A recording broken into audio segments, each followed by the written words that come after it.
Ooh, there goes my watch.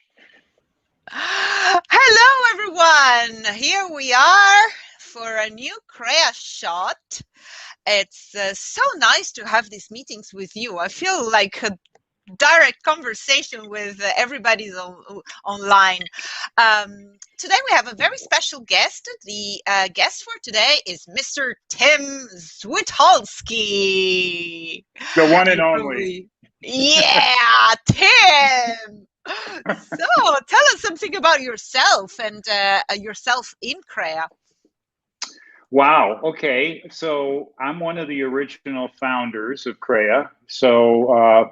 But my hair was white even when we founded it. So that's not what made me age.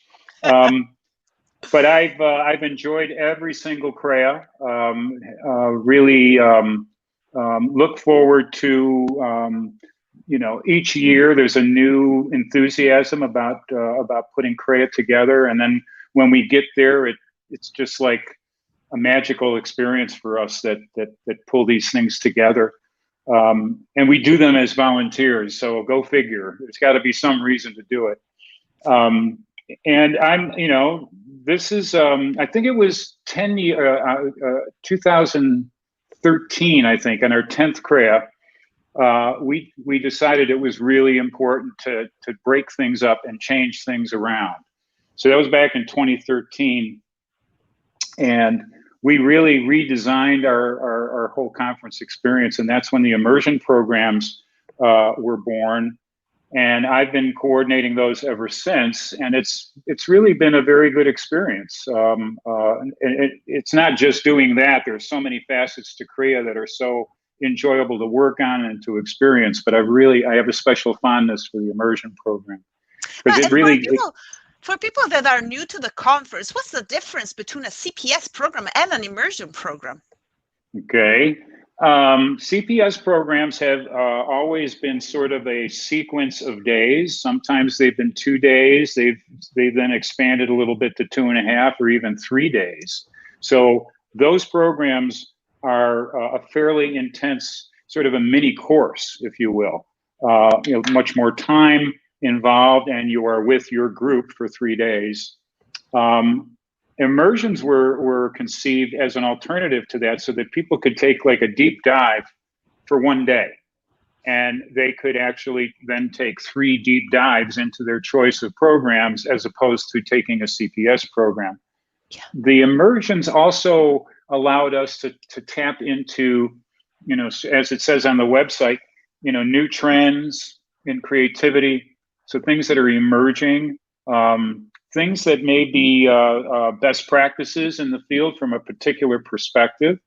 You get a very practical rather than theoretical spin on that program, and it's very hands-on. It's extremely interactive, and I think those are the differences. People get to make choices of 3 different menu items, if you will, as opposed to one if you take a CPS program. And believe me, I'm not putting down the CPS program. It's an absolutely wonderful program, but people get a chance to sort of mess around and shop around in the immersion program more.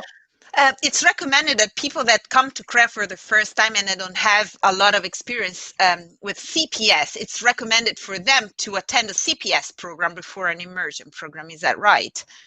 I think so. Although over the years, I think that's changed. People can, let's say a company sends 2 or 3 people to Crea, hopefully, right? Traditionally, that's what's happened with some of the bigger companies. And they have basically said, okay, you guys go to that CPS program, but we're really interested in this immersion thing. That has proven to be an okay thing for people to do. It's good to have some grounding in CPS, or at least in some of the theoretical back or underpinnings of creativity and how you practice it. But if I'll go through some of the immersions that we're offering this year, and I don't think you would have to have CPS in order to sign up for one of these. It would be useful, but it's not necessary. I see. Oh, and the other change that I think is important to mention is that this year we've modified the overall conference format. So in the past, we had immersions and CPS programs front-loaded the first 2 days, basically. And then there were expos and workshops and other activities sort of kicking in the evenings, and then full time on the back end of the program. And we decided to turn that around so that the immersions are now 4 hours, and then there's a break in the middle there, so it's more like 3.5, whereas they used to be 6 hours. And so the programs are slightly shorter, but we're offering the option in the afternoons if people want to extend their learning and do more practice or go a little bit deeper. We're going to make that available on request, and that's both for CPS and immersions. Oh yeah. So what is going to happen in the afternoon after the mornings are full of CPS programs and immersion programs? So people will have more free time. More free time, more choice, because there'll be 90-minute workshops. We used to call them expos. We probably still will, but on the website they're known as workshops. And people will have options. They can go to a workshop, but we are in a beautiful natural environment in Tuscany at Dynamo Camp. So people might enjoy a little, green space for their mind. They might want to go on a hike. They might want to do something conversationally under a tree somewhere. I think the beautiful thing about this move to Dynamo Camp is that it reminds me, not that I was there, but it reminds me of the tradition of academia, right? Academia was the name of a farmer in Athens, and he allowed his orchard to be the place where Plato and Socrates and Aristotle would have cool conversations about things that they were working on. That's kind of like what we're doing. And so the afternoon, I think especially, is going to be that kind of experience. People choose, do they want something structured? Do they want something more free? Oh yeah, so it's a way to let everybody be creative in their own ways, and to let imagination pop up. Well, I mean, we know that autonomy is something that's a motivator for people. And so we want to build that into this experience for people that come to Crea, that you can choose your space, you can choose what you want to focus on. No one's going to punish you or look down on you for doing that. For those of you Italian listeners, you can choose to do cazzeggiati if you want to. Yes, we love cazzeggiare, and creativity must be the next theme for one of our Crea shots. Exactly. If you don't understand what we're laughing about, then think of it as creative incubation. Spontaneous creative incubation. Actually, one when I describe some of the immersion programs, at least on the English side, one of them really does, and they don't say this, but it involves a lot of cazzeggiare. Ah, can we ask which one it is? I think that would be Tim Herson, and he's going to be doing something called the third. I can explain that when I talk about the programs. Oh, beautiful. Which maybe I should do, right? Go on, Tim. Let's have this spontaneous flow. Tell us more about the third. This is totally unrehearsed. No, I just a couple of things before I get into the specifics of the program. I got a couple of notes here, low tech, right? So, as I mentioned, these focus on emerging trends in the field. It could be some programs that are different models of creative process that are featured. But I think what's important before we get into the content is to get into the people who are designing and delivering these programs. I'm flattering myself as well, because I'm going to be doing one of the programs. But they are all led by people who are experts in the field. So, like I was adding up the people's experience of the 6 of us who are there. We have like over 120 years of experience here. So these are not rookies in the field. These are people who've been around the track a few times, let's say. That's a pretty long resume if we put all the resumes together. It's definitely more than one page. Yes, exactly. the programs, yeah, I think what we did was we basically have to deal this year with smaller groups because of COVID. We're targeting 100 participants. I'm hopeful, and most of us are expecting that with that we might be able to expand that. But for planning purposes, we know that we're going to have smaller groups. But these smaller groups are going to be able to have deeper discussions. There's going to be more sort of intimate exchange of ideas and insights in these programs. We're So going to Tim, be back to let me tell the people that are watching us, it's yeah. going to be a very, very unique Crea in 2021 for many different reasons, and I think the one that you're mentioning is probably the main one. We're going to be a very small, intimate group, a very private experience, and very safe. Very safe. But I think people are excited. We're hoping for good weather, which in September in Tuscany is usually the case. And I think it's going to be back to nature. I mean, we're going to be. I mentioned, the whole concept of academia. I think that's going to be part of it. That there's a lot of inspiring features about Mind Camp and being able to be outside and connect with nature and use that, incorporate that into our learning designs. Is going to be, I think, a very interesting feature. The programs that we have here were submitted, by and large, most of them anyway, when we were hoping to do our program in 2020. So we went back to these folks and we said, "Are you interested?" And oddly enough, all the North Americans said, "Yes, we're in." and the Europeans were like, "I don't know." A lot of that has to do with the fact that we've gotten, vaccines and stuff a little bit ahead of the European programs for public health. And so I think that might have had something to do with it. But also, these are people who've been at Crea many times, with one exception, and can't wait to come back. So we have a plethora of North American leaders here. Okay, so let me talk about. I'll go through it chronologically. Thursday morning, we have a program called Shaping a Creative Future, an excursion into other ways of knowing and co-creating. So it's a pretty elaborate title, but basically this is a program that's going to look at how do we use nature and how do we use our not only our brains and our minds, but also our physical bodies to understand and utilize what's around us and use our senses to explore this sort of mind-body integration, and from a variety of traditions. So Allie Middleton, who's one of the co-leaders of this program, she's a teaching. She's a mind-body awareness coach and yoga therapist. She lives and breathes this stuff.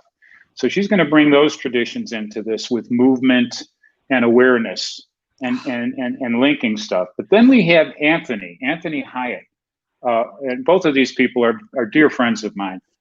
Anthony, I've known both of these folks for over 20 years. Anthony is a teaching artist and a medical musician. That's a pretty interesting title. Hi, he's also we can hear your violin playing. I know.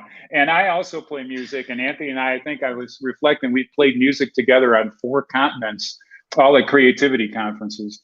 And he's really a wonderful guy. The two of them are very excited about weaving this program together. They're going to be incorporating a lot of the environment.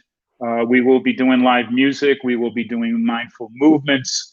And they'll be using a mandala to help sort of pull it all together. If you've never done that, it's a really fascinating process.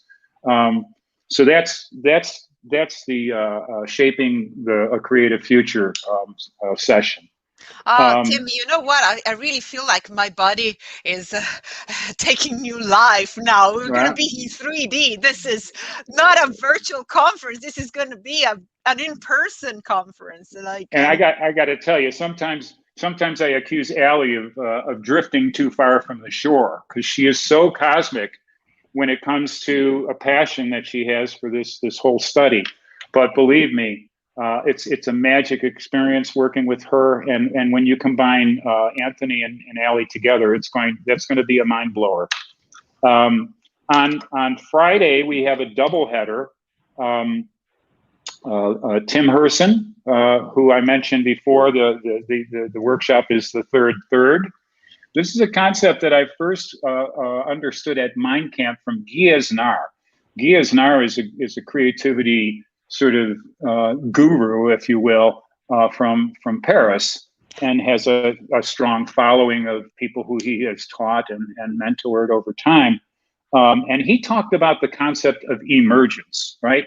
And Tim has taken this a little bit further. So if those of you that know creativity at some of the basics, what makes it unique, a process like CPS, is divergence, where you first let yourself explore all kinds of stuff without any restrictions, and then convergence, where you bring it together and select the things that are most applicable to your challenge or your opportunity.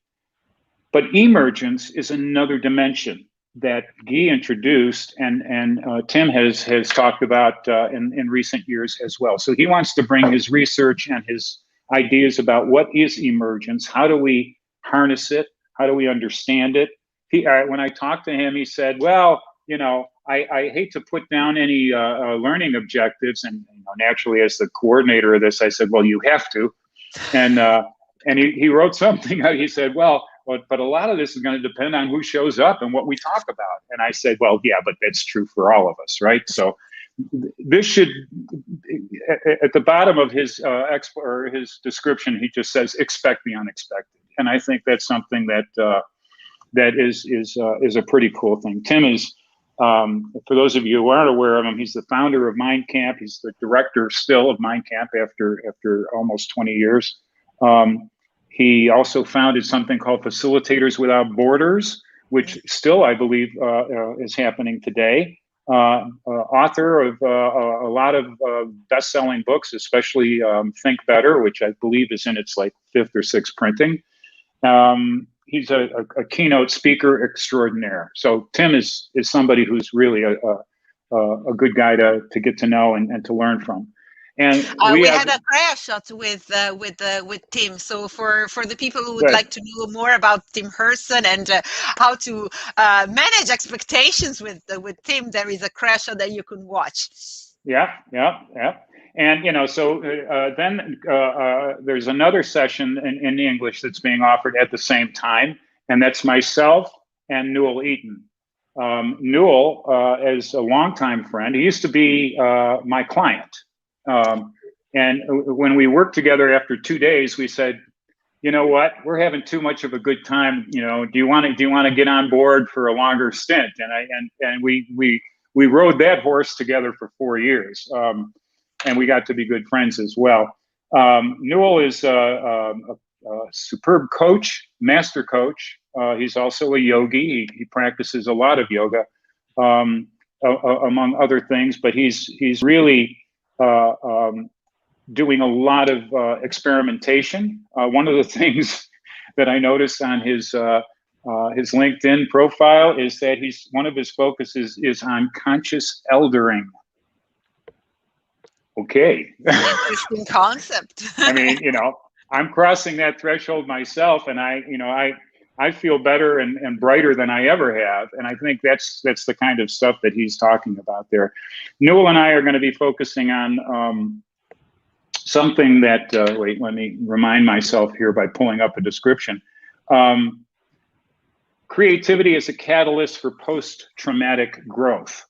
Post-traumatic growth is something that both of us discovered recently, which is basically how do individuals or communities, for that matter, engage in their own resilience and find. There's a phrase that's often heard, if it doesn't kill you, it's going to make you stronger. So this whole idea of post-traumatic growth is something that we want to overlay with creativity and creative process. There is a framework that involves 5 different factors, and I think we're going to use that as kind of an architecture for our session. And it really looks at, now that we've got the pandemic in the rearview mirror, and hopefully way in the back, right? I mean, we don't know, but hopefully it's going to be under control by the time September rolls around. And so we've all managed to use our creative thinking skills to get through this. And I don't know about you or those of you who are listening, but I've experienced a lot of growth, and I think this particular framework here focuses on personal strengths. So where have you found your strength? Enhanced relationships. I got to say that, you know, my wife and I, and people know Laura, I don't think we've ever been closer. New possibilities. So thinking about what could we do now that we've been through this, now that things have changed. Spiritual changes, and we're not talking about religion. We're talking about a deeper awareness on a spiritual dimension that we all experience. And finally, appreciation of life. This is the framework that we're going to be working with, and how do we use creative process and creative thinking to dig in on those 5 dimensions and plot a course for your own resilience after Crea. Wow, and then, I want to attend them all. Well, yeah, and then there's a last one. I don't think you know this guy, but Joe Gamal is going to be talking about synectics, and his program is, I got to get the title here right. My iPad is frozen here. The Making of Meaning. That's a pretty cool title. What does it mean? Well, you'd have to go to his session. Joe is a managing partner for Synectics World. So he's going to be talking about synectics. If you've not heard about synectics, it is one of the core methodologies for creative thinking and action, as old as CPS, right? George Prince, who's the founder of synectics, was a colleague of Sid Parnes and Alex Osborne, who developed CPS, creative problem solving. So they share some common lineage in terms of their history and the processes that were being discovered back in the 50s and 60s around creative process and how to use it. Joe's going to take synectics and bring it up to date and how it's being used today.